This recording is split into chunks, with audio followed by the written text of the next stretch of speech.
guys, it's me, Cyber, and welcome back to my YouTube channel. Nag-iisang Team Lance.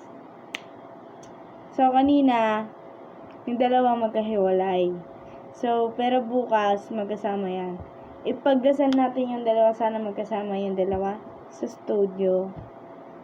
Kasi kahapon, kanina, hindi sila magkasama dahil nga, may sipon si Raisa kanina. Hanggang ngayon.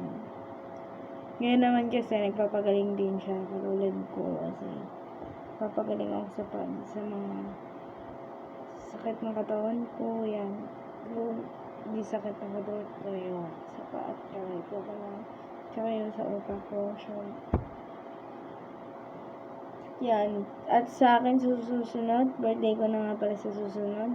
Magre-repost ako sa TikTok ko. Yan. Maghanda-handa kayo. Magre-repost ako sa TikTok ko. Yan.